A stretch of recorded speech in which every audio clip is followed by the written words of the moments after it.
today we're going to cover AI for product managers, and tomorrow we're going to cover tech for product managers, right? Now, both of them are extremely important topics, and that's why we're going to focus on it. So let's get started.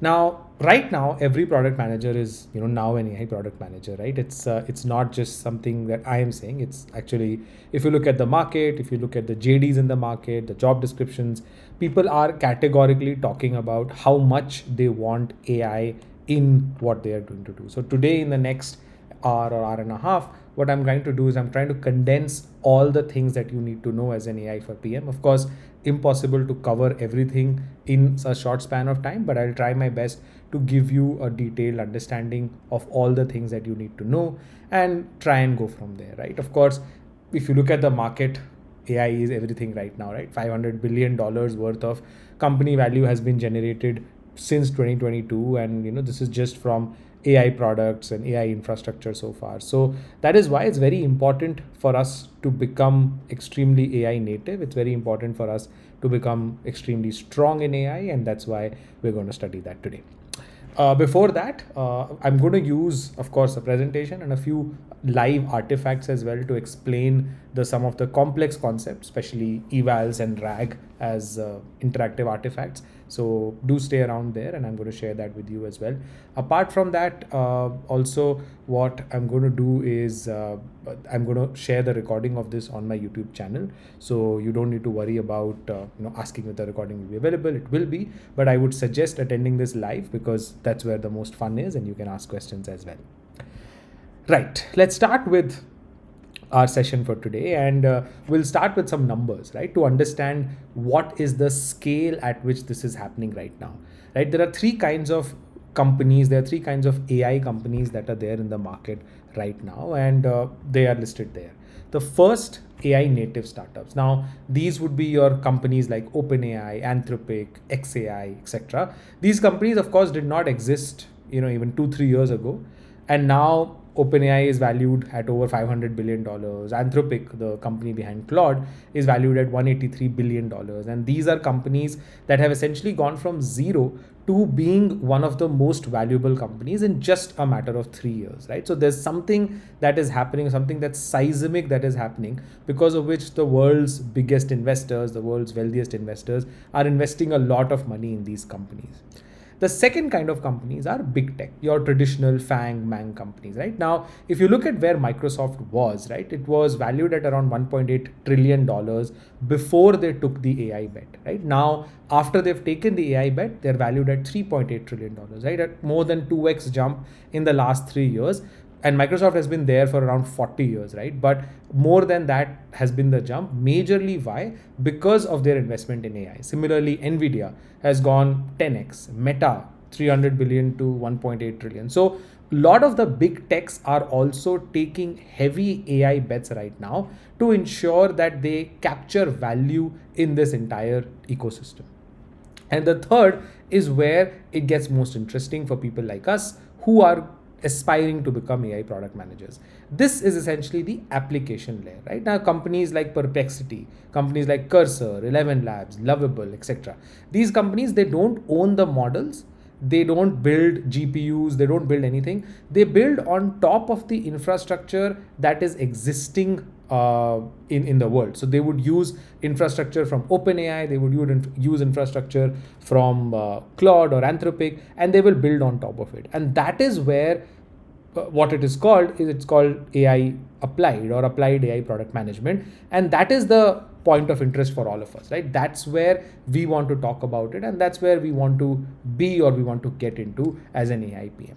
Now, of course, before I break down different parts of what you need to understand AI in the next few hours, next few minutes rather, we'll try and understand whether this is a hype and try to give you an honest picture of why this is extremely important for you to work on. Right now, we've seen some hype cycles before. We've seen hype cycles like blockchain, right? Blockchain, Web3 had massive noise, but the problem with most of the hypes that actually have faded away, be it blockchain, NFTs, metaverse, etc., was they were not daily utility to most people, right? Which means that they did not have a chance of changing consumer behavior because they did not involve themselves in the consumer's daily flow, right? For example, blockchain, right? Very little daily utility for us. Even if NFTs, you have a lot of speculation going around, but very little, actual consumer behavior that can work there. Similarly, metaverse, right? When Facebook completely changed their name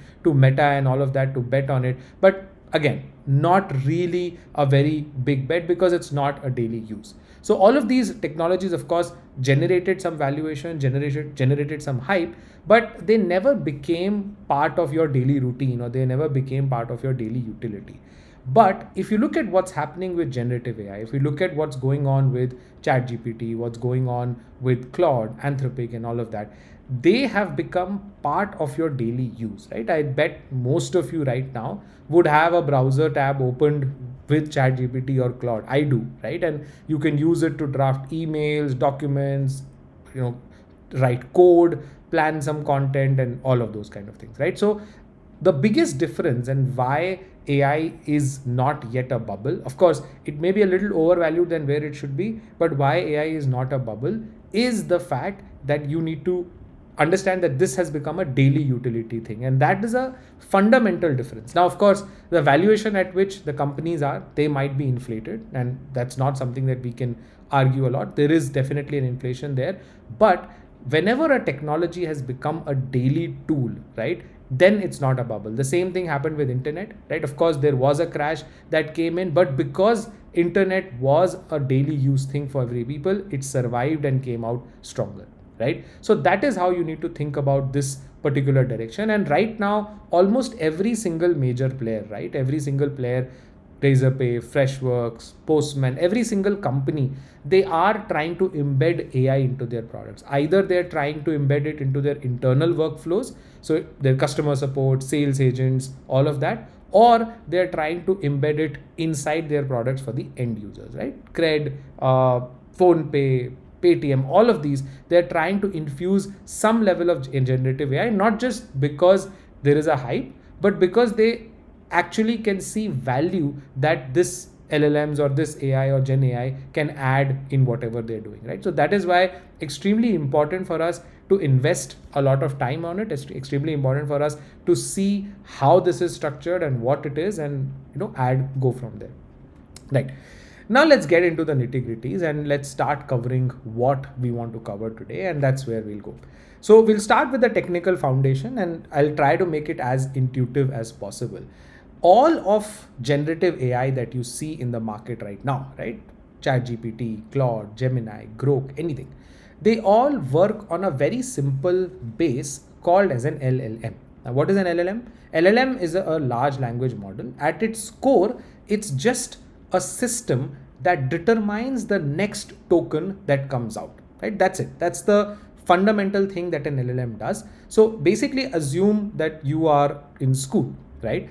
And you have been given, you have been given an education on a boy who goes to school every day, right? Now, the next time, so you were given, let's say, a story that, hey, the boy leaves their home, reaches, the bus stand, boards the bus, and so on and so forth. That's the only thing that you know. Now, what happens is the next day you are asked to write an essay on the boy, or to write 10 words on the boy or something like that. Now, what will you do? The first thing that you will write is the boy. Now you will think about whatever you had learned in the past about the boy and try to replicate it inside that essay. So you will think about the first thing, which may be the boy is someone who is, gets up at 8 a.m. That's probably the first thing that you will remember. Similarly, the next thing that you will remember is they board a bus from a certain station, right? So essentially how your mind also works whenever you think about it, whenever you write something down, is you write something and then you process the next possible word from there.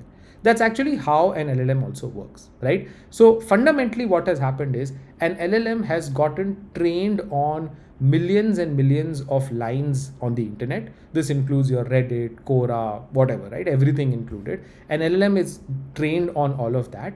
And then based on all of that training, it generates the possible outcomes that can come in whenever you give it a prompt, right? So let's assume you give it a sequence of words. The LLM essentially only predicts what the next word should be in that sequence, right? Then it can take the entire sequence generated, generate the next word, then entire sequence generated, generate the next word, again and again, till the time the required output is done, the sentence, the paragraph or essay, whatever is complete. Right? Now, of course, if you give a large language model and say that, hey, a large language model is then what will he say?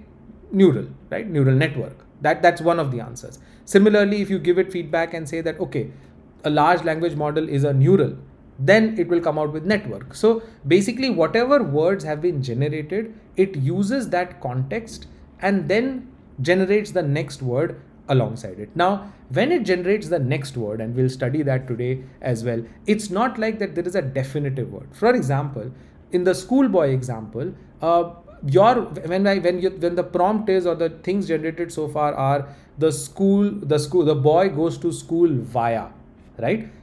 One option could be bus, right? Of course. Another option could be road. Another option could be foot, right? There could be multiple options that you could have. Now, based on your story, bus might have the highest probability of being the right answer, maybe might have 80% chances. But road can also be a 70% correct answer, right? So that is how you need to go about it. Think about this, right? Compare it with, let's say, Google search, right? Now, Google search, what it does is it takes your query, matches it to millions and millions of web pages that exist in the world, and shows you wherever your result was relevant and wherever your result was matched, right? There is a lot of algorithms that work behind the SEO and all of that from there, which of course is a lot more complex process. But ChatGPT or Claude, what they do is they just predict the next word. And that is why the model itself feels a lot more intelligent, because all the model has done, right? All the magic that they've created is they have mastered the art of predicting the next word by a high level of accuracy. The more accurate it gets, the better it becomes. So the more accurate your the more trained your model is, rather, the more accurate it keeps becoming. So that is the basic fundamental principle of an LLM, right? Let's go into an LLM a little deeper, right? Now, we understood that LLMs are machines, right? And this is a very famous example of how to explain this. So they are machines, of course. They cannot read English, they cannot read numbers. We need a layer to translate an LLM from whatever it is to whatever it might be. So for that, we will start with raw text, right? So the first thing that happens is your LLM gets some text. Now, let's assume that the text that you gave, or the text that the LLM got, was he lives near the river bank, right? Very popular example. What happens here in the inner working of an LLM is it breaks this down into something that we call as tokens, right? Now, what is a token? Each token is a piece of text, right? Sometimes it could be a whole word, sometimes a part of word. To give you a rough estimate, 3/4 of a word, right, is a token, right? Now, every model has a fixed vocabulary or a fixed number of tokens that it is trained on, right? Now, this, for example, to give you an example, GPT-4 was trained on probably 100,000 tokens.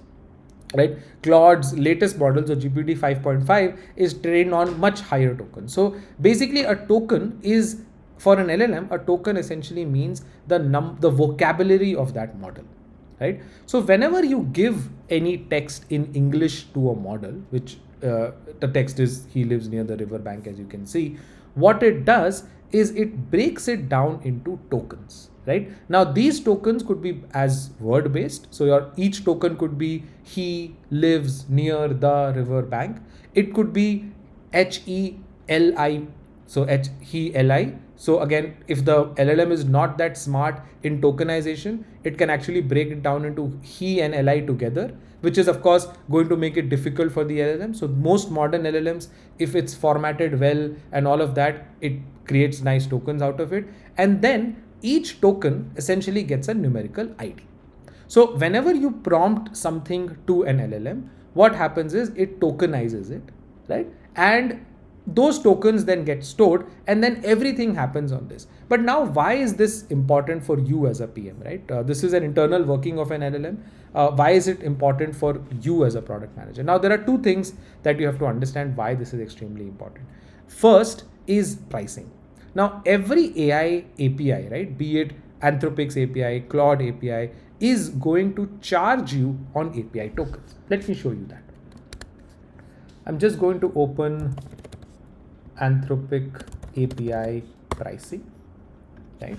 And I'm just going to open the pricing page for Anthropic. And now, as you can see, let's take one model, right? Let's take this model here, right? The model Claude Opus 4.7. Now, as you can see, what Claude is going to charge you to use their tokens, it's going to charge you $5 for 1 million tokens to input, which means that when you give a prompt to a Claude, it's going to charge you $5 every time you give 1 million tokens, right? Now, what is a token? A token is 2/3 of a word. Basically, 2 tokens comprise 3 words on an average. I mean, there's no hard and fast on that. Different LLMs divided differently, but typically you can assume that 2 tokens is 3 words, which means 1 token is 1.5 words or something like that, right? Now, for 1 million tokens of ingestion, Claude charges you $5, right? Now, this is base input. Now, sometimes what happens is Claude can cache something as well. Cache is a technical concept. We'll study a bit about it tomorrow, which is basically if they can store it in local memory. Now, there they cost $6.25 for 1 million token, right? So this is all input. Now the output, right, which is the output that you get out of Claude, right? The output that you get out of Anthropic or whatever. What is the charge? $25 for per million tokens. So the time that the Claude is generating the output, you pay $25 for 1 million tokens from there, right? So extremely important for you to understand as a PM how this works, right? So if you, for example, are generating a 1000 word document from Claude and using their APIs to do it, you're burning a lot of that money, because that 1000 word document is going to get converted into tokens, and that tokens is what you are going to be charged on. Let's see one more example, right? Let's see ChatGPT API pricing. Right, I'm just going to go here and open it. Right now, I'm going to see this as well. 1 minute, sorry.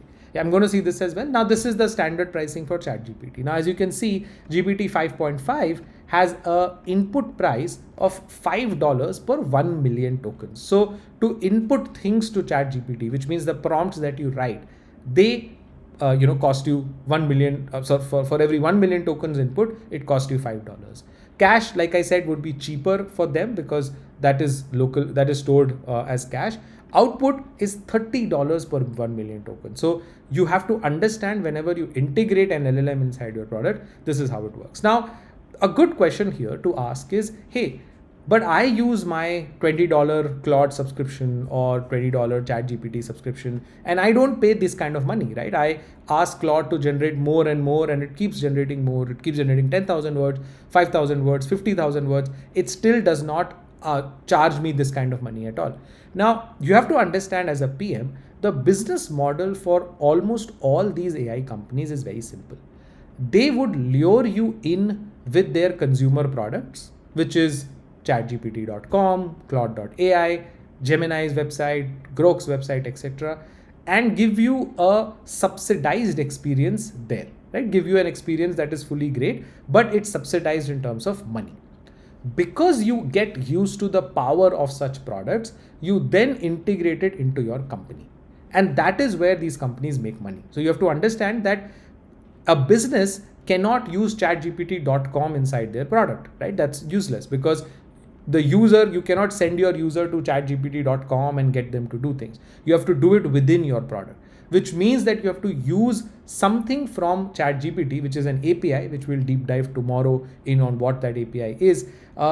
We have to use that to actually get value out of it, which is why the model is very simple. This is the pricing where most of these companies make revenue. Your subscription pricing, of course, does give them a bit of revenue, but this is where most of these companies make revenue. Right? So very important thing to understand when you understand tokenization is how the pricing works. Second important thing is limits. Now, every model also has a maximum number of tokens it can process in one time, or maximum number of tokens it can process in one go, right? Now, that is context window. So if your product, for example, tries to send a 10,000 word document, but the context window of a model is only 5,000 words or 4,000 tokens or whatever, right? Then it will truncate either the input or the output, right? It will basically say that, okay, I can only take the first 5,000 words, no matter if you win 10,000, it's fine. So two very important pieces of tokenization here, that is one is pricing and second is limits. Now a very interesting piece of this, which is how does audio, how does video, how does all of that get tokenized, right? So that's also a very interesting piece, and at the core of it, they don't change too much. At the core of it, the tokenization happens in the same way. It's just that the breakdown of it happens, for example, for an image, it would happen pixel by pixel, for a stuff like that. So let's break down into two or three things, right? Let's say you've given an image, right? Now, the LLM does not have the capability to understand what is inside that image by default, right? The LLM does not, because the LLM can understand English. It's trained on that. It's not trained on that.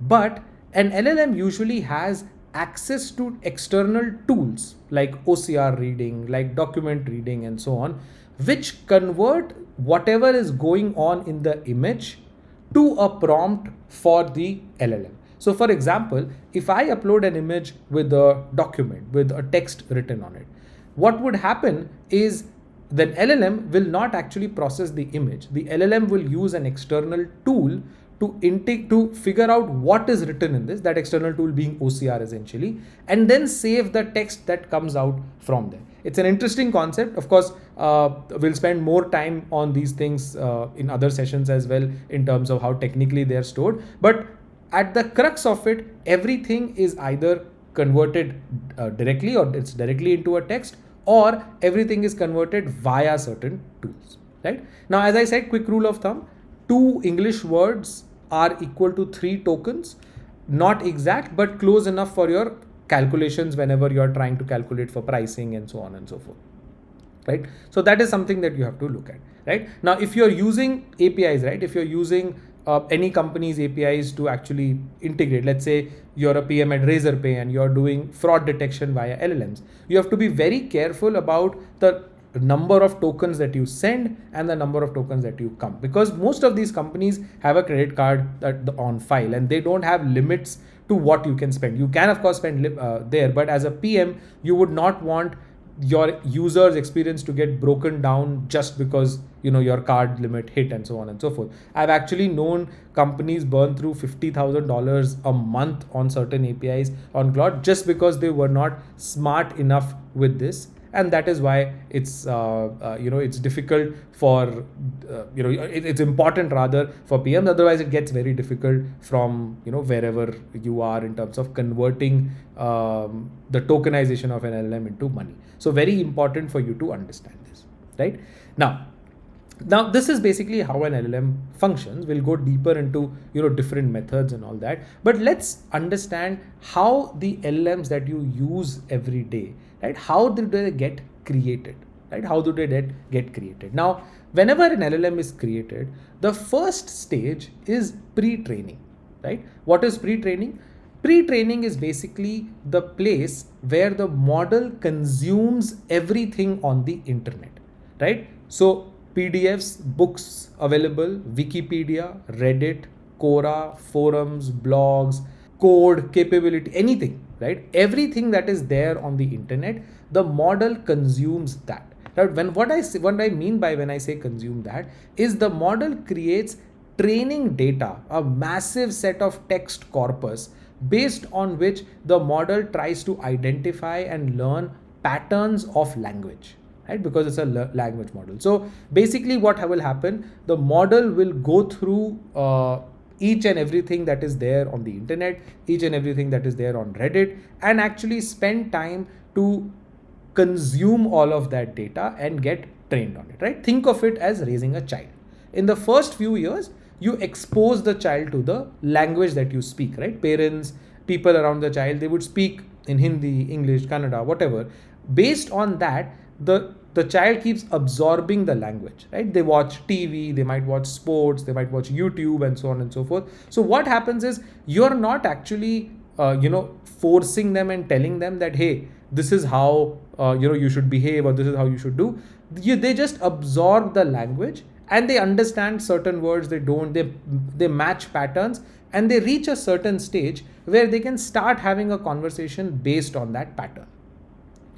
The second stage is training. Now this is where the model goes from something that is only pre-trained to something that becomes properly trained, right? Very important piece. And this is where the model actually becomes potent enough to reach out to you, or almost becomes potent enough to reach out to you. So what happens is the huge chunks of text that are there, right? They are actually split into input and output, right? So let's assume that we'll take a sentence as an example. Let's say AI product management requires understanding users and technology both, right? So what will happen at this stage is this will split into an input output pair. So the input here is AI product manager requires understanding both, and the expected output is users and technology. Now this is one example. Let's assume that there was another piece of text on Reddit where it says AI product management requires no understanding. So there, what will happen is your input will be AI product management requires, your output will be no understanding. Let's say there is another blog where it's written AI product management is the most important, requires extensive scientific training. Let's take just an example. So there, the input output pair will be AI product management requires scientific training.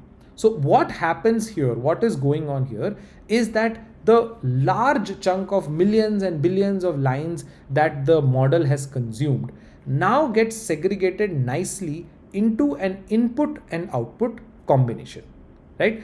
Now, based on what I explained earlier, it might be clear to you of why this is happening. This is happening because the model's job is to predict the next word, the next token, right? So based on that, unless you give the model a training on input and output, there is no way in which it can actually behave like this. So what happens is, let's assume that there were 10,000 lines where AI product management was the input, and there were n number of outputs there. What would happen is the model would consume these input output pairs. Let's assume that AI product management is the future, is 80% of the answers on the internet, just for an example, right? Automatically what will happen is whenever this model now tries to predict the next word after AI product management they are going to go ahead and talk about the future, right? Why would they do it? Because that is where they were trained the most, right? So essentially what happens is the model now tries to predict the output, and at this stage, which is still it's not exposed to the user, of course it will get wrong, it will get a lot of things wrong, it will get a lot of things right, and so on and so forth. So at the training stage, what happens is, based on these inputs, the model is asked to generate outputs, right? The model is asked to generate good amount of outputs, and then once that happens, what will happen is the model is post-trained on it, right? I'll explain that. What happens is the model generates output 1, right? The feedback is processed on it, right? The model then adjusts the parameters, or the data scientist working on it adjusts the parameters, and this keeps happening n number of times till the time the model starts predicting remarkably easily, right? Another analogy that I saw that's actually very interesting to learn this is, think of it as the equation that we learned in school, right? We learned y equals mx plus c, right? What happens here is it was a polynomial equation, right? It was basically when you solve for x and y, and now if you had 2 parameters, you could figure out the other 2, right? So if you knew x and y combinations, you could get mx plus c and so on and so forth, right? So that is basically how you go about it. Now an LLM is also the same way, but it's not 2 parameters, it's billions of parameters, right? So let me break down on what happens. The first thing, pre-training, this is when the kid or the LLM is just forced to consume data. The data is what? The data is millions and billions of pages on the internet. Then comes training, where programmatically all of this text is split into input and output. And then comes post-training, which is where either humans or automated programs rank how the model is doing in terms of its prediction and come back with a fine-tuned or a final model rather, not fine-tuned, my bad, with a final model rather that is good enough to reach the end customer, right? The stage 3 is post-training. We'll cover that a little more detail in the next slide. But whenever a model is created, that is there. So all you have to take away from this as future AIPMs is you have to understand, the only thing that you have to understand in terms of how the LLMs are structured is that the core capability of an LLM is always driven from the fact that it is a predictive engine, right? This helps you understand hallucinations better. This helps you understand evals better. This helps you understand RAG better, everything, right? All the concepts that you learn in AI product management, they all become easier the moment you understand this small thing, which is that an LLM is just trying its best to predict the next word based on whatever has happened in that conversation so far, right? How do you achieve this? You achieve it by a simple process. You first expose the LLM to a lot of words, to a lot of web pages. Then the LLM goes ahead and you create input and output pairs so that whenever there is a similar input that comes next time, the LLM can actually match the output and generate. This is not enough because the LLM will make mistakes here because there are so many pairs that are possible. So usually humans who are labelers will actually fine tune this behavior further, say that this was right, this was wrong, and then convert it into a very helpful assistant. Now, let me try and help you understand how post-training works, right? Let me try and help you understand how this works and how all of this and why all of this is, breaking out right now, right? What is going on? Now, this all became possible because of a single research paper that came in 2017, which was called Attention is All You Need, right? A lot of you may have read this paper. If a lot of you haven't, you can just go to Google, just type Attention is All You Need research paper, and you're going to get this first link, which has this entire PDF of this, right? There are many websites that actually have Attention is All You Need as a paper. This was, this is the one. You can just download it from here, view PDF. This was the backbone of whatever is happening right now, or the backbone of whatever is going on, right? Before this, right, before this paper, what used to happen is large language models used to work like this, right? But they used to work word by word, right? What would mean that they would look at one word and they would predict the next. Then look at next word, they would predict the next, and so on and so forth. It was almost like how autocorrect works on your phone, right? You type a word, for that word, autocorrect figures out that if it is the right spelling, it corrects it, but it only focuses on that word, right? So for example, if I have typed, my name is Malay, and there is a typo in my, and I've said ME, and name, I said NME, and then I have made another spelling mistake. The autocorrect mechanism is only going to focus on that one spelling mistake. The other ones are going to be as it is. Because of this, what happened was the output that the LLMs gave was very subpar.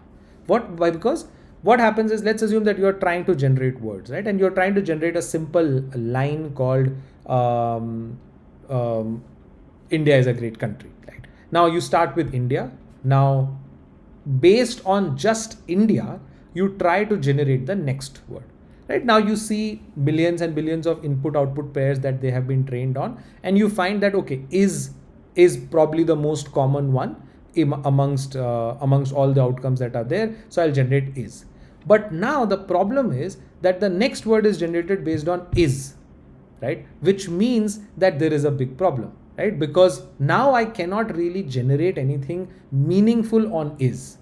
The fact that there is context that is there is lost. Now imagine this is just one word, right? So it is still okay. You can actually still do India is. But imagine if it is a 10-page PDF or a 1,000 word PDF or a 10,000 word PDF. How are you going to do it at that time? You cannot, right? So what would you do?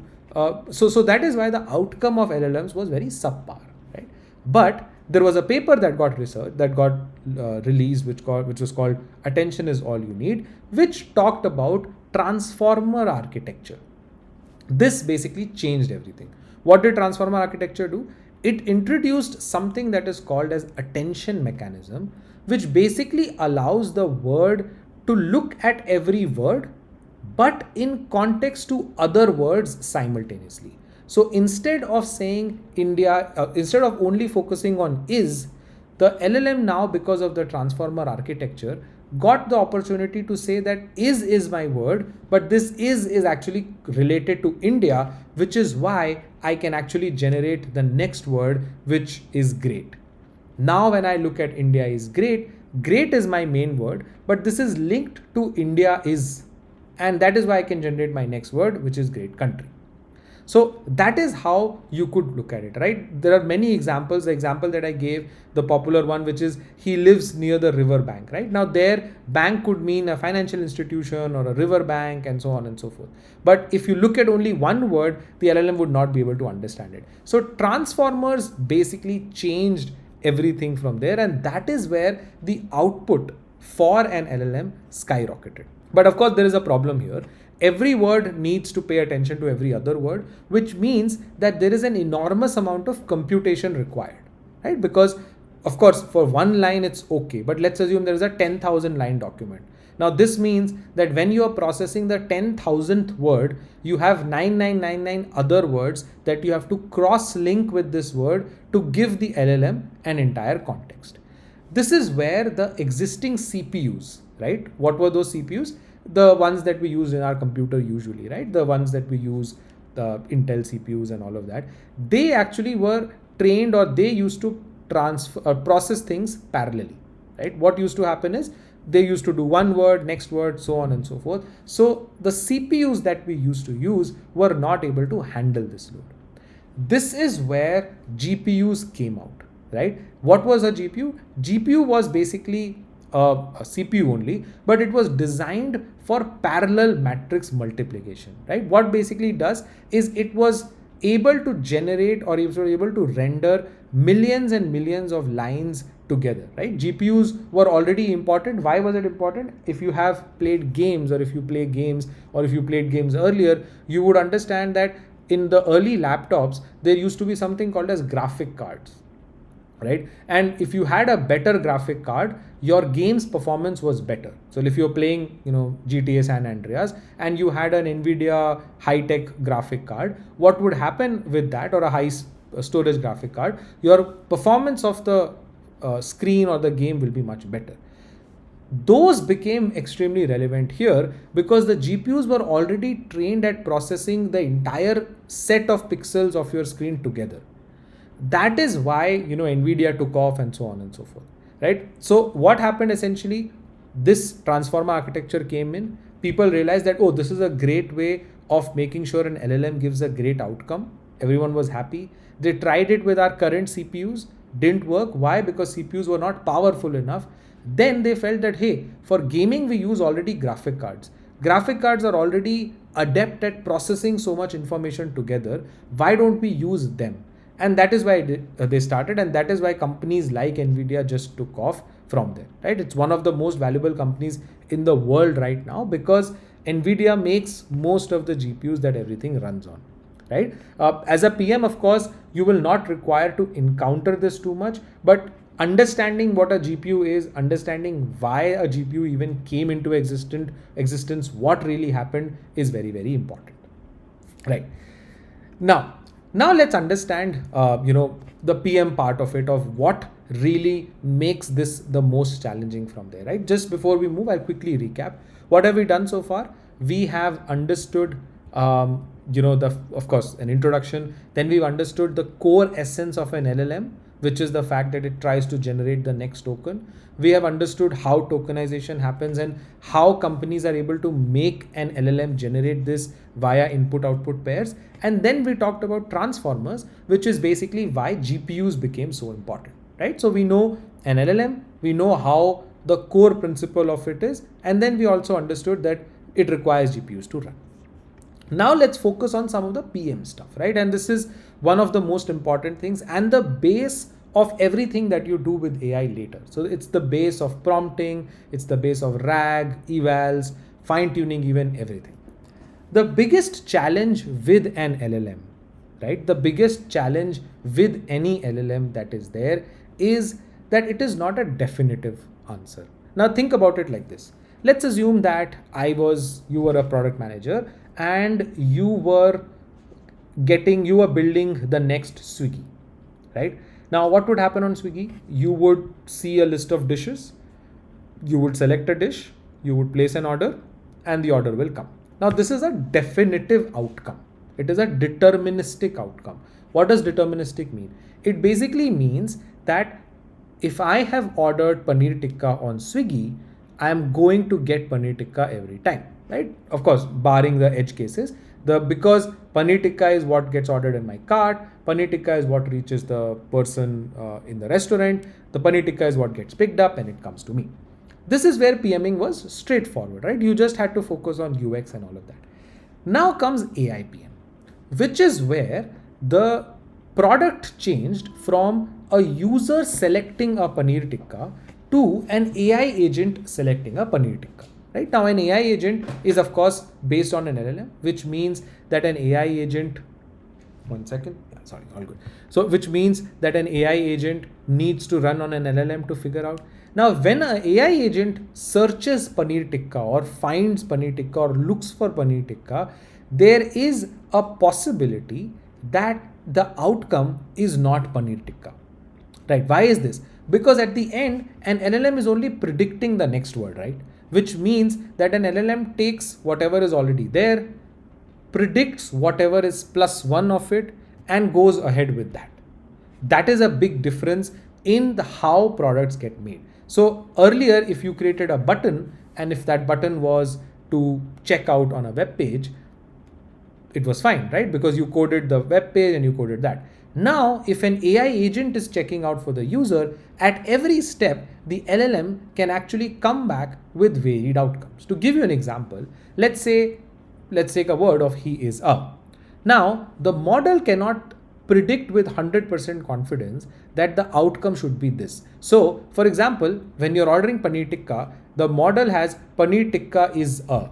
Right? Now the model has to understand on that page, right? There are so many options there. So it would evaluate the first one, right? It will see, okay, the dish's name is paneer tikka masala half, right? It would say, okay, 80% match, 90% match, whatever.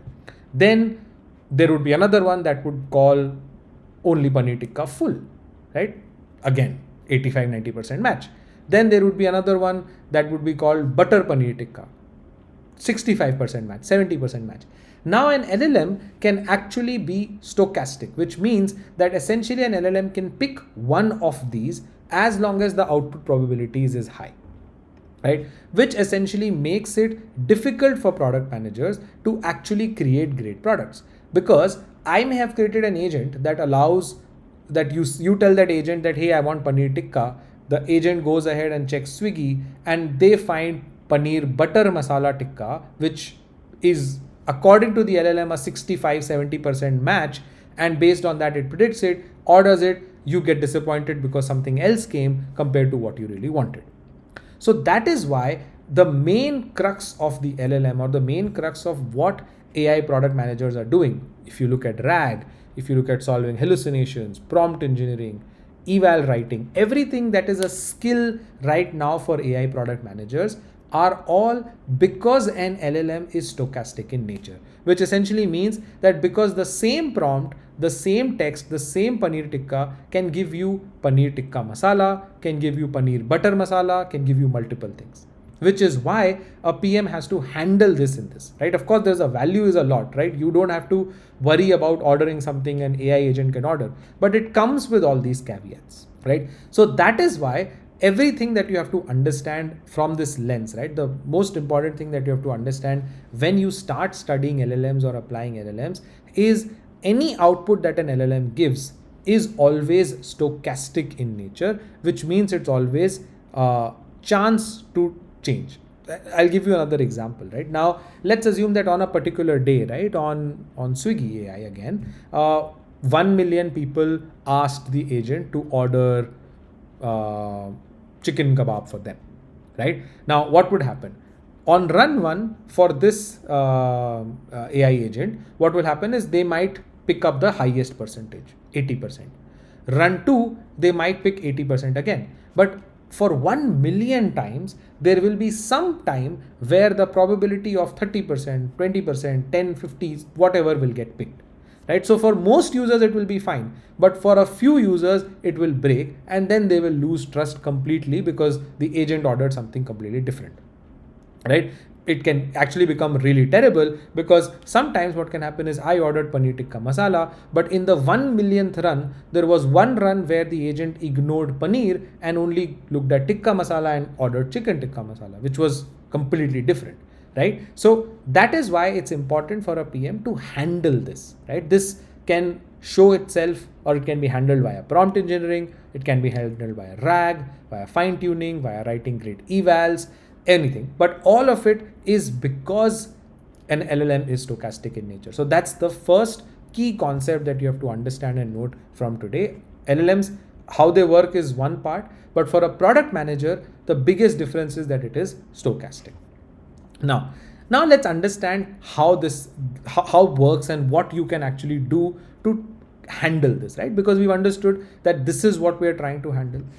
The first thing that happens, or the first thing that gets done on the side of your ChatGPT, OpenAI, and them itself, right? So I'll just repeat what we're trying to do so that you follow. We've understood that the biggest challenge for a PM is stochasticity, which means that an LLM can give you different answers for the same input, which is why how do you reliably integrate an LLM is the biggest challenge. The first thing that you try to actually solve for, or the first thing that you try to do, is actually not done by a PM, it's done by the AI companies themselves, right? What is this? This is called post-training, right? Now think of it as a newborn baby, right? You've given it a massive amount of information, it's absorbed it, it can process all the language and all of that, but it still does not have any personality. It does not have any manners. It does not have sense of what to say, when to say, and so on. So that is why a base model, right, the model which comes out at this stage, which is after training, is good, but it's not good in many of the times because it's going to hallucinate, it's going to answer with confidence when it's wrong, and so on and so forth. Which is why what you do, or what companies do, is they train or post-train the model using multiple methods, right? Now, of course, in our program, we go deeper into each of these, but the first way is supervised fine-tuning, which is where, human labelers sit and measure the quality of the responses coming from the model. So when, it's asked about, hey, when it's asked about a particular person and that person does not exist, the labeler will tell the model that, hey, at this stage, you have to say, I don't have information about this person. Second is called RLHF, which is reinforcement learning for human feedback. Now that is where you show the model two possible outputs and a human says this one is better. And over thousands and thousands of comparisons, the model itself learns how to generate accurate responses. Right. Of course, this is something that you don't need to worry about too much. It's just a matter of knowledge at this place. But for a PM, it's important that the first thing that happens to tame this LLM is you post-train it. But that post-training gets done by the companies that make this model themselves. Right. Now, this brings us to the core part of what we're going to cover today. This brings us to the core part of the understanding of what a product manager needs to do, or what a product manager needs to build, or how basically you can become an AI product manager. Right now, this is a very famous breakdown of what the big companies are right now. Right. So there are four kinds of companies right now in the product management sphere. What is there? The first layer, the infrastructure layer. Now this is your NVIDIA, your Google, AWS, all that. They provide the GPUs that we talked about, right? They provide the GPU, the compute, and all of that. Second is the model layer. Now this is your OpenAI, Meta, DeepMind, etc. They create LLMs, right? Of course, extremely capital intensive, but they create LLMs for others to use. And also they, have like a flagship model that costs millions and billions of dollars to make. But they make it, why? Because they get paid via APIs like we talked about earlier from layer 3. This is where the most value is created, right? And this is where you need to focus your AIPM career as well, right? Think about it like this, right? The internet was actually built by telecom companies, right? In India, Jio, Airtel, they would have laid the cable, they built the infrastructure and all of that. But the value was driven by the applications on top of it, right? Your phone pay, your Amazon, all of that. They did not build the internet, right? Netflix did not go ahead and build the internet. But because internet existed, because the internet existed, they started generating value for you. The same logic works in Gen AI as well. The model layer, a lot of people confuse, and when they think that, okay, I have to become an AIPM, they end up thinking that I need to join OpenAI, Anthropic and all that. Those companies don't really take product managers that are not having PhDs and data scientists and so on and so forth. Application layer is where we are, and that is where everything in AI is happening right now. All your products, right? Lovable, Cursor, Notion AI, Granola, they never have an LLM. They don't even have their own LLM. They use GPT, Claude, Gemini, all of these APIs, and they've created billions of dollars of worth from there. In India also the same thing, right? Companies like Freshworks, Zoho, Paytm, they're all building on top of LLMs that are externally there. The final is, of course, the service layer. Now, this is consulting firms and agencies. Now, companies like Infosys, TCS, Accenture, they are trying to pivot themselves into AI native services layer. So think of all of them and using AI to generate outcomes. Still very early. Infosys has done a lot of work in trying to come as close as possible. But for an AI product manager, application layer is where we'll work, right? So to summarize again, LLMs, the base of everything, just a next token predictor. Then the biggest challenge of an LLM, or biggest thing that a PM needs to solve, is the fact that an LLM is stochastic in nature. Next, where do you need to solve it? You cannot solve the stochasticity of an LLM at the model layer. You cannot solve it at the infra layer. As a PM, you will face this challenge as an AI applied PM, or we are going to call it as an AI application PM. Right? This is basically a product manager that builds products using LLMs that come from other companies, right? So your Granolas, Notion AIs, etc. So I've written this down as well here, right? There are 3 kinds of product managers that are here, right? One is the AI enabled. Now, this is all of us. If you use ChatGPT, Gemini, Claude, Lovable, Bolt, Reforge Build, any other AI tool with your work, for your writing your PRD, writing your email, brainstorming some features, writing data and all of that, you're all AI PMs, basically everyone. Very, very soon, 100% of the PMs will become AI enabled because the bar is very low. Everyone is trying out these products. The second is core AI PMs. Now, these are PMs who actually build the models that we talked about, the LLMs, right? This requires deep ML expertise. Usually, PhDs and data scientists would be there. They would be part of Google Brain, OpenAI's research team, stuff like that, and so on and so forth, right? So that is what they're going to be. So the thing that you have to understand is AI enabled, core AI. Both AI enabled, you have to be as early as possible. Core AI is usually academically away from where you are. The final piece is applied AI, which is where we are, right? These people use the models and technologies available, solve the user problems with that, and become applied AI PMs. So most of the PMs, the AI product managers that you see who get hired, who are getting like 20-30% extra on top of a typical PM salary right now in the market, are applied AI PMs. They know what an LLM is. They really know very, very well the stochasticity of an LLM and how that causes a problem, and they solve that problem while they integrate these LLMs from in their product, right? This is basically the career move that if you're an existing PM or if you're trying to become a PM, you need to look at, right? This is where you want to look at, and this is what this session is mostly about, which is how do you get the foundation to understand what all things you need from the applied AI PM, right? Of course, what we can cover here is 10% of what we can cover over the sessions that we do in my program. But the idea here is to give you a primer on what all things that you need to know. right? Most companies, India, abroad right now, investing heavily in becoming AI applied, and that's why it's very important for you to know this. Now, very quickly before we move into an AI product, for any product person to look at, even AI or not AI, we have to understand that user value, business value, design, feasibility, and growth are important.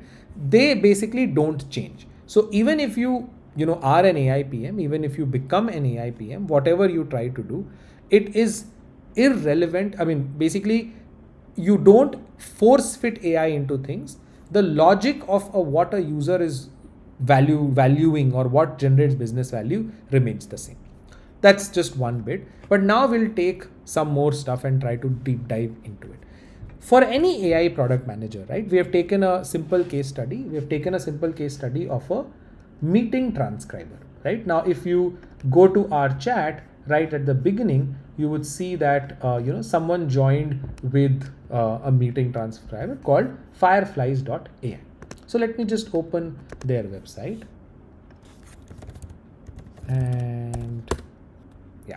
So let's understand what's going on here, right? Now, if you see on chat, like I said, there was someone who joined with fireflies.ai. The chat also said that, hey, I have joined from this. Let's try and understand the case study of how it works. So this is fireflies.ai's website. As you can see, what does they do? They basically, the Firefly agent joins on your behalf or with you a meeting. This could be a Zoom meeting, a Google meeting, and so on and so forth. And then it creates meeting notes for you, right? Very easy work, very easy thing. And LLM has made it possible. Before LLMs, this was not possible, right? So let's understand what's going on. The first part where the Fireflies agent has joined the call on your behalf is not AI, right? That is simply tech. That is simply the ability that, Zoom and all of these, they allow you to create an email ID, and that email ID can join a particular meeting, right? So if I want to join a particular meeting, all I need is the link of that meeting, and of course the password and the code and all of that, and I can join. So there is no AI as such here, right? It's just that, okay, there is a digital persona created called, Fred Firefly Taker or something like that. And all it does is it is able to open the link and join that link as a participant, right? Now, Zoom does not know when a participant who is joining is, a real human or not, right? Because all Zoom has is it has a link. You can click on the link. You have a valid email or whatever. If some calls, you don't even need that, and you can come in. The moment that happens, I, as a user of whoever is joining, I have the capability to look at the Zoom call, to participate in it, to speak in it, to understand whatever is coming. All of that simply happens via a simple stream of data that comes in, which a Fireflies agent is going to store, right? So still no AI, right? So essentially what happens is, I'll just go back here. What happens is the agent gets a chance to join a meeting just by a simple email ID, no AI here. It captures the audio. So either the Google Meet or Zoom or whatever can actually capture the audio, or it can capture your system audio, right? Because your system will have that audio. Basically, your system will have whatever discussions are going on. That is how it's going to come on the speaker. So it's going to capture that. But most of the times, the meeting tools that you have, they actually have a way by which you can capture whatever is going on in that meeting. Similarly, it can capture the screen, the video, and so on and so forth. This is so far still no LLMs, no AI used. The next step is, remember, all LLMs can process only and only text, right? They cannot process images unless it's converted to text, right? So there are base 64 encodings and all of that, which, not enough time to discuss it today. But an LLM, a language model, can only understand language. So what the agent would do is it would convert whatever it recorded or whatever data it had into text. Now, this, of course, there are transcription APIs that have existed for a long period of time, not just today. I mean, Siri, when you say something to the Siri, it basically, writes it down for you. And there have been speech to text tools that have been existing forever. So what it does is it basically converts it to text and then feeds it into an LLM, right? This is where AI applied comes in. Now, when I feed this into an LLM, right, I cannot just feed the LLM and tell that, hey, go ahead and do something about it, right? The LLM needs to know what it is. This is where your craft as a PM lives, right? This is where you give an LLM context, and that's one of the most important words for an AIPM. You give an LLM context to do something with this data. I'll give you another example. Let's take another example of a simple product called WhisperFlow, right? Now, what does WhisperFlow do? I'll just open their website for you to see as well very quickly. So what WhisperFlow does is you can just create, have a button, and then based on that, it will just transcribe. So I'm just going to open a new doc, and then I'm going to type, we are all learning AI basics for product managers today, right? So it just basically transcribes. Now let's break down this AI flow again. What happens? First time when I press the button that works for WhisperFlow, you can see it at the bottom of your screen, right? This one. What happens is it is recording the voice that comes in from my mouth to my computer, right? So it's using my computer's permission to record the audio that comes to me. Now, once that audio has come in and saved, it now does a transcription, right? Which basically means that each of the word that is done, it identifies which language it is, it identifies which word it is, it identifies all of that, and then transcribes it, right? Then that transcript is sent to an LLM to quickly convert it, right? And which is what we are going to see now. So I'm just going to remove my finger and this one is going to complete and the entire thing is going to get transcribed. Right? So everything that I said right now, right, I talked about, all of that became transcribed. So the part where it captured the audio was not the major part, right? The part where it transcribed, again, this was also not the major thing, right? The part where it actually is magic is what do you do with this data, right? And that is what is most important, right? Any other product, right? Any other product that you see, I'm going to show you some leaked system prompts and all that in a bit as well. Any AI product that you see in the market today is built on this just one very fundamental principle, which is you collect data from the user and what do you do with that data, right? What do you do with that data every single day, right? We'll see a few more examples in a bit, but this part of telling an LLM what to do with this data is called context engineering. And this is where an AIPM lives. This is where an AIPM lives and breathes, and this is the most important thing. Right now, for the meeting agent, it goes to an LLM, it tells the LLM in some way, we'll talk about what that way is, to give a structured outcome, and then that outcome gets pushed to, your email, gets pushed on Granola or meeting notes or whatever, right? So the most important piece is how do you communicate whatever you are trying to say or whatever you're trying to get the LLM to do to that. And that skill is called context engineering, right? Basically, what is this skill? This skill is the ability to get the right outcome out of an LLM, right? There are three ways in which you can do context engineering. What are those 3 ways? Very, very important for you to understand in terms of, what all there. There are 3 things that are there.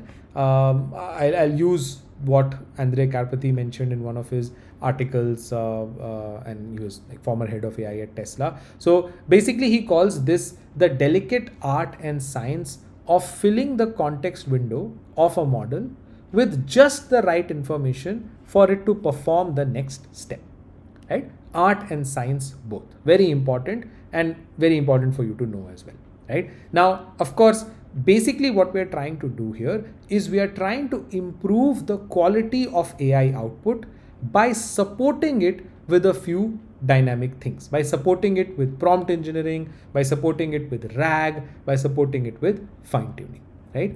Now let's try and understand what we are going to do here. Before that, I'm just going to do a very simple experiment. I'm just going to go and type on Google leaked system prompts GitHub. Right? You can also do this when you have the chance. And I'm just going to open this first link that is here. Right? Now, what happened a while ago is prompts of multiple top products in the world actually got leaked. Right? Now, what are these prompts? These prompts are basically product managers telling the products how to behave. Now, let's open something interesting. What should we open? Let's open Notion AI's prompts, right? We'll try and understand what Notion AI's prompt is. So as you see, what is this prompt? You are an assistant that helping a user write more content in a document based on a prompt. Output is going to be in a markdown format. Do not use links, do not include literal content, use this format, so on and so forth, right? So what is going on here, right? What is Notion AI trying to do? Notion AI is telling its LLM, whatever LLM that it is using, to use this prompt to generate a great outcome for their users. Let's take another example. Let's take the example of Perplexity. Right? Now, you are Perplexity, a helpful search assistant trained by Perplexity AI. The goal is to write an accurate, well-formatted answer that is clear, structured, blah, blah, blah. So basically, entire of your Perplexity, I know it sounds very basic, but that is exactly what it is. The entire of Perplexity is running or was running for a bit of time till 2025 actually, was running on a simple system prompt that was doing this. So what are product managers or what are people trying to do here? People are trying to give context to LLMs to perform their tasks better, right? Every product that you see, every AI product that you see, they are trying to give context to them better.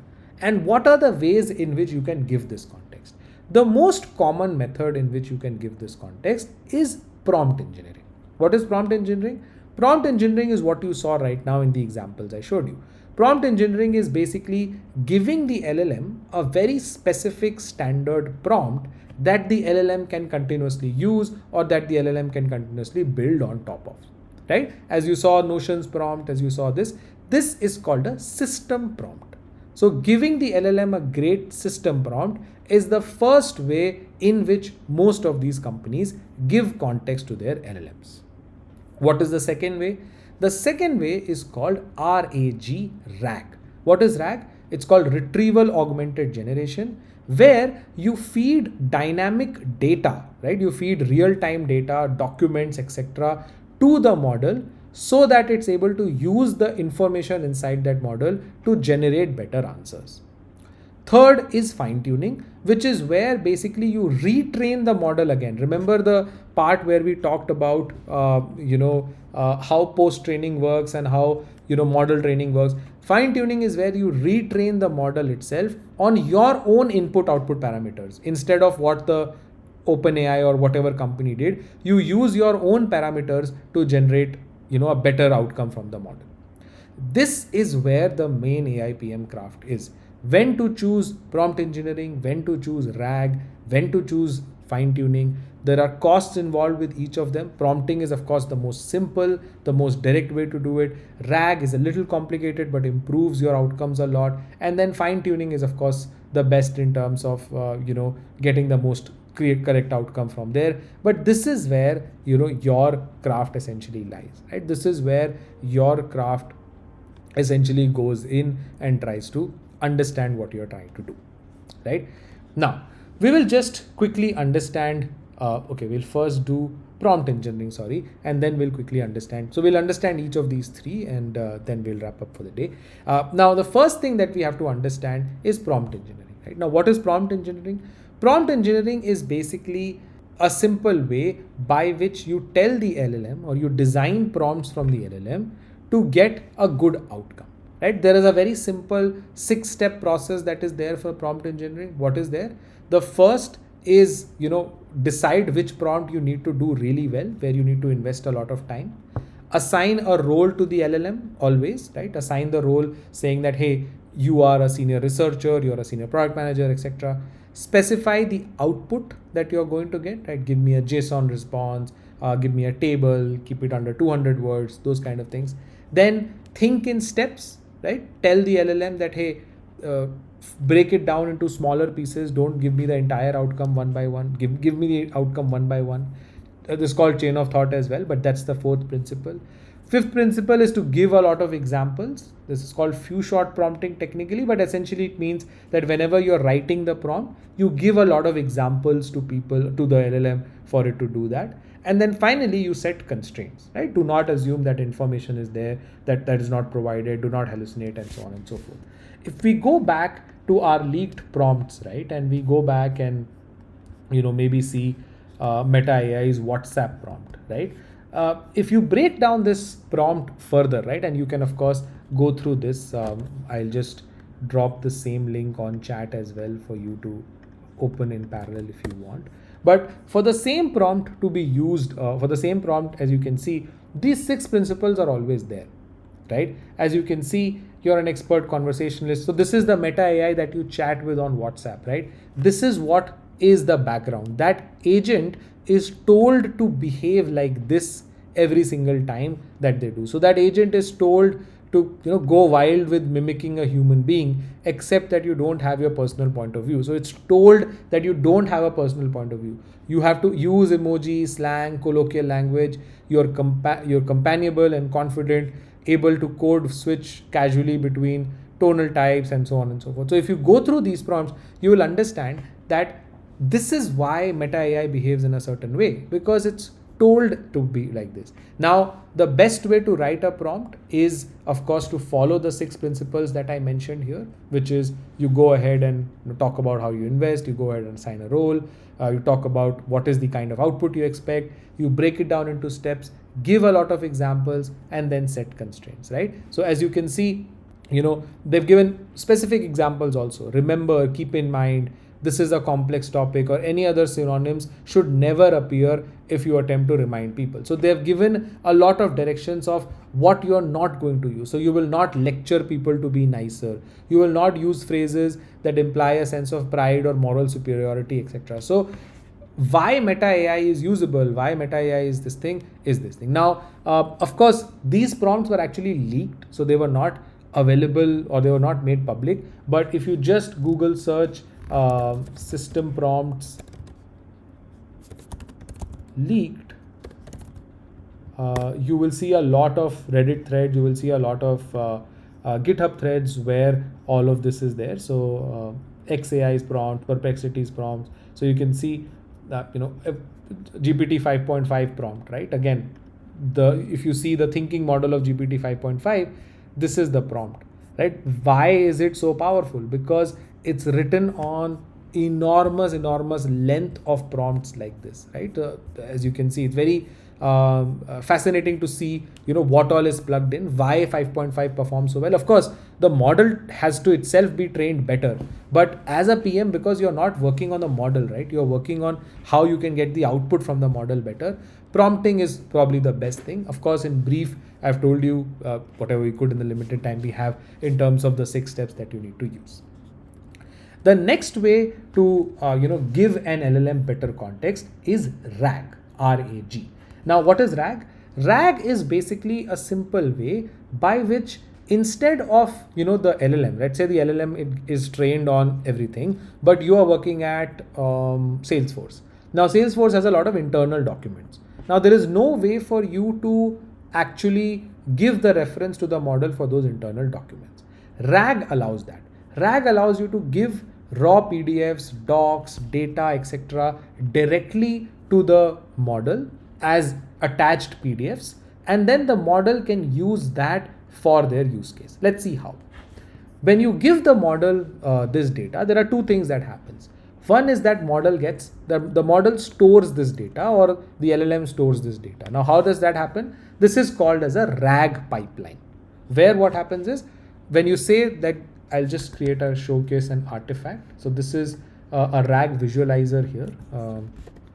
Let me just zoom in a bit for you to understand, for how you can understand RAG quickly. So what happens is, let's assume that you loaded this data, right? Now, let's assume that the LLM did not know anything about AI product management. AI product management came very late. The LLM was not trained on it, so it does not know anything about it. You gave this text, this extra PDF, extra stuff to the LLM as a RAG source. What happens then? Then the RAG or whatever, the RAG pipeline that you get implemented creates chunks of this data. What is this chunk? This chunk is basically three types. You can create a fixed size chunk where you say that every 199 characters is going to become a chunk of the data that I have put into the LLM. You could make it smarter where you could say that, okay, I will not chunk it by fixed size, I will chunk it by paragraph. Where I will say that, okay, this first paragraph is one chunk, second paragraph is another chunk, third paragraph is another chunk. Smarter. Why? Because when you're doing a fixed size chunk, as you can see, it's the sentence is getting cut at how. Here it's getting cut at LARG, right? So when you create a chunk out of that data, you would create it properly with paragraph. The last bit is semantic, which is where you would actually trust the LLM to create the chunk of similar things together, right? So the LLM would create a chunk that talks about AIPM. It would create another chunk that talks about context engineering. It would create another chunk that talks about evaluations. It will take another chunk that talks about RAG and so on and so forth, right? So that is how it gets broken down, or that is how RAG works, or that is how all of this can do. Now, once this happens, this gets embedded into the LLM. Remember we talked about tokens, right? What happens is each of the chunk, right? Chunk 1, chunk 2, chunk 3, chunk 4, they get stored as vector embeddings, right? What I've shown here is just for you to help visualize that they get stored as embeddings on a vector plane, right? X, Y, Z, W, wherever. Why are we doing this? We are doing this because, as you can see, C1 is stored at a particular location, right? Why is this? Because whenever the LLM needs this information, it can actually fetch it from this particular vector location and get it to you immediately, right? I'm just going to ask a question around what is RAG, or I'm going to ask how do evaluations work, and I'm going to retrieve chunk. So what will happen here is the LLM has retrieved chunks. It will say that, okay, chunk 5 that was there in the original document, that has 94% relevance here. Chunk 1 also has 94.7% relevance. Chunk 2 has 94.0% relevance, right? And then they will add data from this chunk into the prompt that gets generated, right? So essentially, let me repeat how RAG works, right? What happens in RAG is you provide data to the LLM, right? The LLM chunks it into smaller pieces, stores it as a vector location. Don't worry too much about vector location. That's more about technical specifics. We will cover it a little bit tomorrow as well. But essentially what happens is once it's stored in a vector location, it gets fetched again in the retrieval, and it just gets appended on whatever prompt is there, right? So the prompt that we were talking about last time also, right? The same thing happens here, but the chunk 1, chunk 2, chunk 3 gets added as context on top of this prompt. Very simple. Why it works like this? Because now what happens is the LLM does not even only have your prompt, it has the most relevant context of that prompt as well, right? And this is the basis of generating great outcomes for a RAG product, right? Of course, you need to spend a little more time. I'll put this link with the YouTube recording that I do so that you get some chance to play around with this as well. And of course, try and understand RAG even better. But essentially, what I'm trying to say is whenever you engineer context, right? Whenever you engineer context with prompting, with RAG or fine tuning, whatever, the central piece is the prompt. The prompt is what gets everything out of the LLM. But you can smartly or dynamically add relevant context to the prompt using RAG, where you basically give some source text, that text gets chunked. There are a few methods of chunking that we saw. Then that gets stored in a database, which is a vector database. Vector database basically is with locations so that it can be retrieved really fast. And then of course, whenever you ask a query or whenever you prompt the LLM from there, the LLM actually takes that call and appends this information into your system prompt. Right. The final piece of doing this is fine tuning, right? Which is of course very it's a complex process, right? It's not a process that can be easily done. It's not a process that PMs own either. But fine tuning is basically what you do in fine tuning is, let's assume that GPT created GPT 5.5 with 1 billion parameters, but you did not want to use a lot of those parameters, right? Let's take the example of whisper flow again. Now whisper flow, where I showed where it was typing, now whisper flow does not need to be good at anything else apart from the speed of transcription, which is why if it is trained only on the speed of transcription, it can become better, or it can give you better outcomes. That is where companies choose fine tuning. Now it's a very costly thing, right? Of course, it's not something that you can do very quickly. It requires data scientists and everyone to get involved to do this.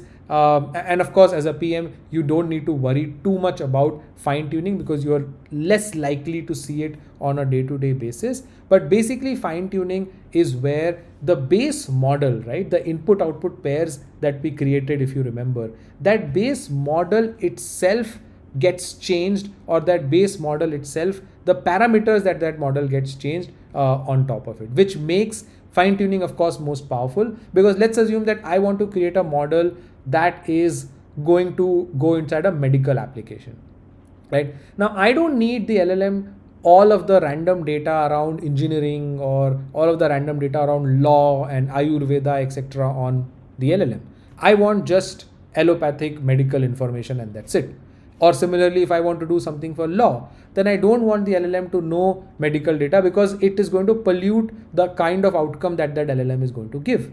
So instead, I will create a fine-tuned model, which is which is trained only and only on certain things. I'll show you a few more examples to close this out. If you just go to Google and just say fine-tuned models Hugging Face, Hugging Face will open a place where you can fine-tune the model. I'm just going to open Hugging Face models. You can go to just browse the models there and you can just search fine-tuning here. So as you can see, what happens is a lot of people open source fine-tuned models which you can use. For example, this model has got 3 lakh downloads last month, right? Which means 3 lakh people have used this model for different use cases. What does this model do? This is fine-tuned on financial news sentiment analysis. So this model does nothing else. It is unbelievably good at analyzing financial news and maybe the sentiment that it's going to create on the market, right? Similarly, let me look at another fine-tune. I'm just going to go and search fine-tune again. And I'm going to go for this one. Now, what is this? This is basically a speaker segmentation model that is trained on Hindi, right? So this is basically a fine-tuned version of this model, but it is trained on how it can capture Hindi, right? So now an LLM does not really need anything else, right? Basically, you want the LLM to only and only focus on how financial analysis is done or how Hindi is consumed and so on, right? Famous examples, Bloomberg GPT, Harvey AI and all that are all built on these fine-tuned models. The best way, or why you don't need to worry about as a PM, is when you go to Hugging Face. I'm just going to drop the link of this as well on chat. But when you go to Hugging Face, you can actually get fine-tuned models for your own stuff. So for example, if I want a model that does transcription very well, I'm just going to search transcription or transcript. And I'm going to see that, okay, there is a fine-tuned model that is called Liquid and that is designed for private on-device meeting summarization. So that's the only job of the model and that's why it's going to do better. If I want Hindi transcription, right? There you go. So there is a model that does Hindi transliteration, right? And what does is this model is basically, okay, it's an automatically generated model. So it's generated based on Qwen 3, which is the base model. And what it does is it does Hindi transliteration on top of it, right? So basically, whenever you need a fine-tuned model, you could do that. If I, for example, search law, right? I'm going to see an in legal bird, which is basically one of the most famous models for law, right? People for using for law, etc. When you have an LLM you want to create, you can use this. So fine tuning does not really require you to actually fine tune because it costs a lot of money, but a lot of people open source great models. I mean, right now, if you look at Krutrim, Sarvam, and all of this, they are all Indian language fine-tuned models, right? If I just search Sarvam here, you can see I'll just search, okay, there is a Sarvam uncensored or something like that. Maybe I'll just open, yeah, this one I'll open, right? So you will see this is basically a 30B model, and it says it's an advanced mixture, blah, blah, blah, whatever it is. But all of these are basically fine-tuned models of whatever is already available, right? So fine tuning is of course very expensive to do. Companies spend a lot of time to do this, and what you could do, the best way to do it on Hugging Face is you could actually just download these models and use them. Whenever you download a model, you can use it locally, which means that it can run on your computer. But if I have to integrate Sarvam's models on my API, on my product, then of course I will have to pay Sarvam for that money. So always remember, almost all AI products, right, they give you personal use for little to no money, but they charge you whenever you take it to a business use case. So if I want to go ahead and deploy this onto my personal Google Cloud or use this model, download this or stuff like that, use VLLM, SGLang, etc. Don't need to worry about that from a product perspective. But if I want to use this, I can directly use it on my local computers. But like I told you, very important, the model is always will charge the business. We will let the user experience it on their own. Right. So that is basically how you do these three things. Finally, of course, what do you use when? So there is a quick slide on that in terms of, what do you use when? So if your base LLM itself is good enough for your use case, you just do great prompt engineering, right? So for generic use cases, if there is some external or missing data that you want to give to your LLM, your support documents, your refund policies, those kind of data, you use RAG. And if there is a specific domain expertise needed, right? OCR, law, transcription, medical purposes, that your base LLM is not able to do well, you fine tune. Fine tune, very, very rare. Very rarely will you actually need to fine tune it yourself. A better way would be to use, all the products, the Hugging Face products that I showed you available on fine tuning. RAG, I did show you a visualizer. Of course, ideally would want to spend a lot more time on RAG, but we only have 1.5 hours to do. And prompt engineering, like I showed you a few examples of different kind of prompts. So yeah, so that is what I had to cover for today. What I want you to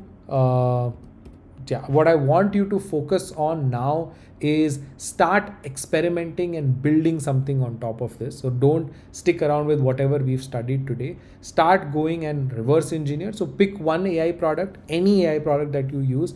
Everything is based on whatever we've discussed today. Try to build something, create a simple RAG pipeline, automated agent, something very simple. Try doing some prompt engineering for that product. And then of course, it tests that product in terms of using it, how you're getting the output, and develop, a mental model or instinct of, okay, this is how RAG works, this is how prompting works, so that you get better at it.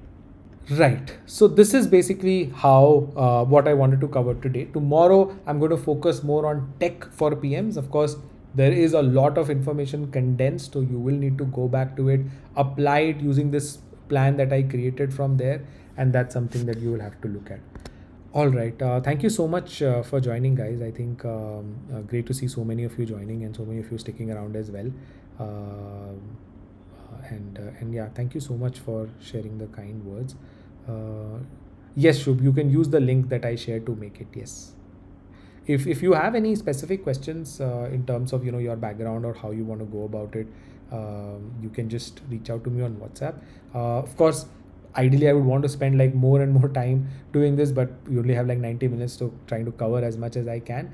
But maybe I can do like individual RAG explainers, fine-tuning explainers, prompting explainers as well much later. So thank you so much for joining, and I'll see you guys tomorrow again, same time, and have a good night, have a good dinner, and I'll see you guys tomorrow.